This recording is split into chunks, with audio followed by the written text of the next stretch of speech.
Hello, all, and welcome to post-work late Monday night beer review. Which I'm going to dub the unlucky beer review because, oh boy, it's just been a very unlucky day. So, started out with kind of a busy day at work with some real humbug that made me have to walk and back and forth quite a bit. Then I received a bill, a medical bill for several $100s, and I thought, hey, I thought I paid for this particular thing. So I go and look at the fine print, and it's like, oh no, that several and the $250 I paid before was for the analysis. Is like this one is for the actual like being sent into the machine. So it's like, oh wow, over $500 for inconclusive results. Gotta love the American medical system. And yeah, and you also notice my camera's at a different angle, so it decided it didn't want to focus again. So I engaged in some physical recalibration of this old camera, and hopefully it'll hold its focus this time. Honestly, I kind of like this angle too. I think this angle is a bit better. You know what I mean? So for the final aspect of bad luck. So on Friday, of course, I do my reviews on Friday and Monday. It's the days I do my drinking. I went and did the pre-taste of this, and it was my third and final beer of the night, and it just triggered an intense allergic reaction in me. I started sneezing uncontrollably. My eyes and nose were like watering, and yeah. So uh, what beer is this? It's Sierra Nevada Northern Hemisphere Harvest Wet Hop IPA. So of course that means freshly picked hops were used in the brewing of this beer, and it seems quite clear that I have developed an allergy to hops because you can't really get much more of those, that particular chemical profile of hopping than in like a wet hop, because it's not been dried. It's minimal processing to that hop flower. And yeah, I'm actually 2025 crop, and this one is particularly fresh too. Production date is the 2nd of September, so last month, so not even 2 months old. Um, so I'm actually kind of curious as to what happens if I drink this without having any previous beer inside of me. What the result is going to be? Am I going to have like an anaphylactic shock on camera here or something? And I don't have any EpiPens, by the way. Um, Either way, I think it's kind of an harbinger of the fact that I think my time as a beer reviewer and maybe even alcohol reviewer is sort of coming to an end. Um, ignominiously, ignom, ignomin, ignominium, bleh, ignominious. You know what I'm trying to say. Um, by the sheer um, I guess comic tragic element of developing an allergy to hops. Yeah, I guess when I look at the cameras, because it's kind of kitty corner right now, let's say that physical recalibration, kind of made it so that my stand is no longer quite intact. Not that it had the original stand, it broke off a long time ago, so I kind of made a paper one. It fell off. Now I just plop this on top of the monitor and hope it holds on. But without much further ado, this has been sitting outside my refrigerator for about 10 minutes, so it's probably at prime drinking temperature right now. So let's just go and pour this out, and yeah, see what happens to me. It's going to be a taste review and a review of my immune system, I suppose. My malfunctioning immune system.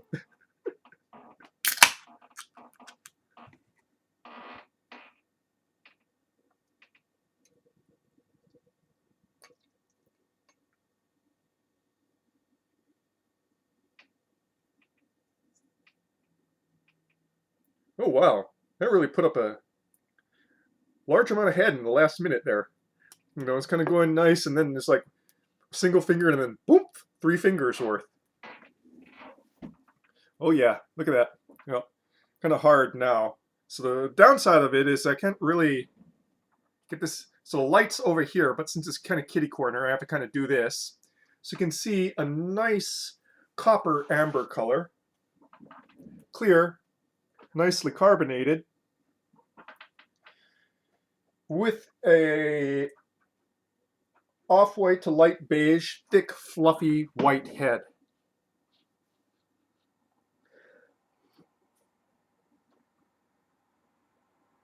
Got some citrus zest, mild notes of dankness,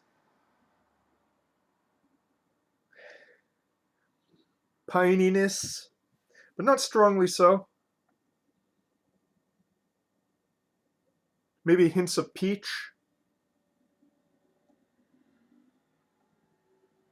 or should I say stone fruit, but it's more peachy. Yeah.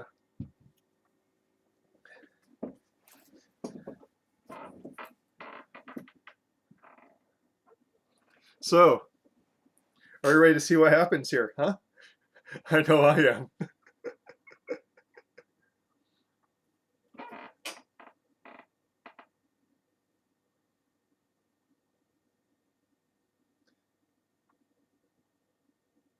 Well, onto the palate and into the body it goes.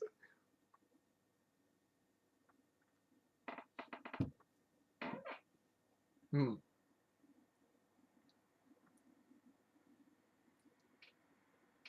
Yeah, so I'm gonna have to do this quickly. Bitterness in the mids is strong. This is where it's the strongest, but it kind of recedes into the finish.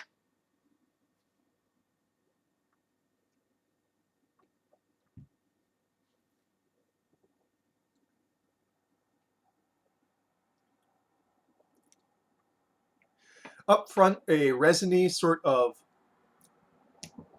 hoppiness that's not quite bitter. The bitterness really kicks in more towards the mids and lasts until the long finish.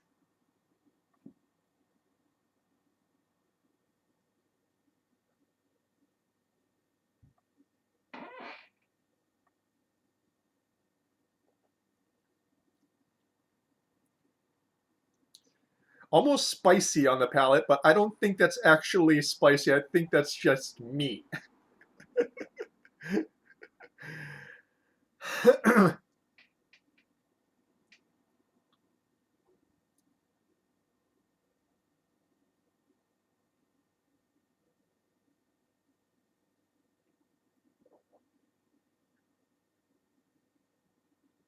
Could be a bit of carbonation bite too.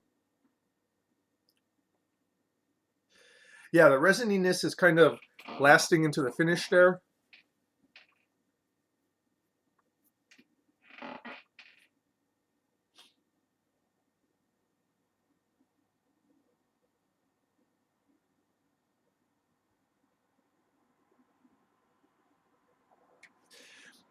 The malting and the hopping is really balanced up in the front. What I like about this is that it's it's not so sharp as a regular West Coast IPA.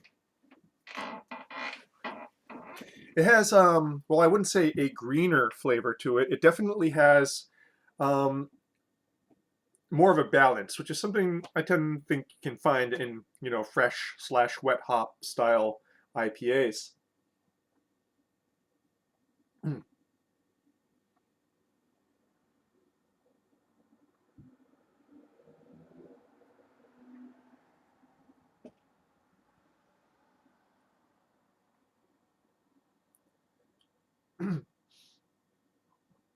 Yeah, I'm kind of surprised my nose hasn't started running like a faucet yet.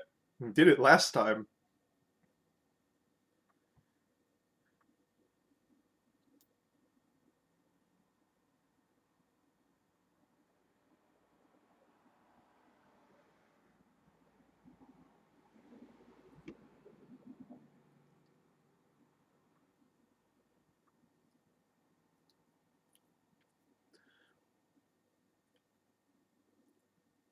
Yeah, I'd say the flavor notes are a little bit muddy. It's kind of hard to distinguish.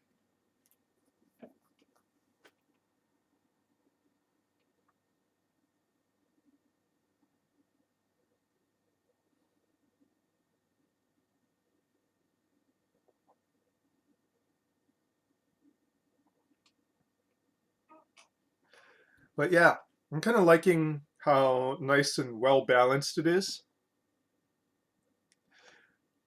You know, and also how classic it is in taste profile, in that it is a West Coast IPA, unmistakably.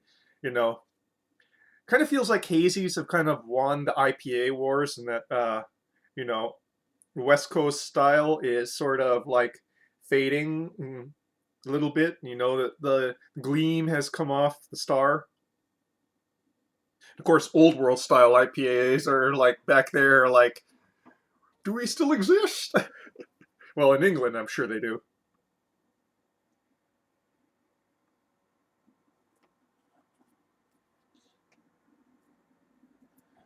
Okay, yeah.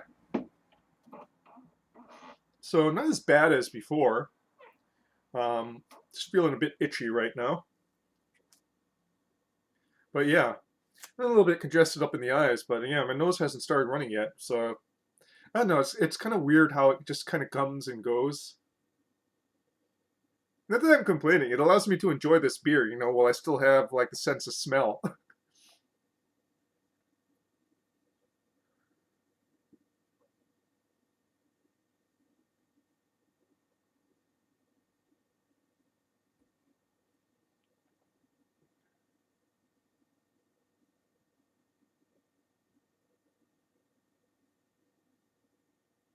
But yeah, I've heard. Excuse me. I've heard that this is getting kind of hard to find. Like allocations are pretty small on the mainland, but like this has been on the shelf at Tomorrow's for like a couple weeks, which means that the allocation is pretty decent in Hawaii. I think I've also seen it at like Foodland as well. So despite like complaints from some reviewers' parts that this is getting really hard to find, I think, here in Hawaii, I think it's pretty easy to find. So if you're in Hawaii, definitely give this one a shot. You can kind of go and see. Okay, yeah, now the congestion's starting to kick in on the nose there. You can kind of go and see what the difference is there in between, a regular West Coast IPA and so like go and compare like Sierra Nevada's Torpedo to this, and yeah, you can kind of see how much softer and more, I wouldn't say delicate, but more nuanced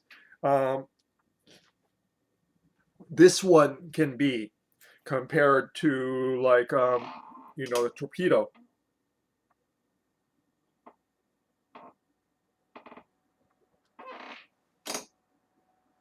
Oh yes, it warms up. There's this really nice interplay in between the malting and the hops that is really hard for me to kind of like discern because, like I said, it's starting to kick in a little bit now.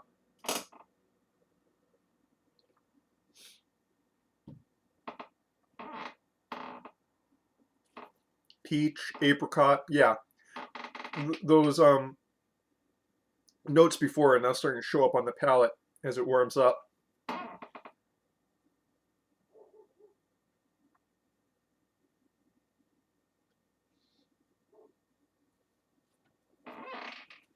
Interesting, interesting to say the least. Well, I think this is pretty much going to be it tonight.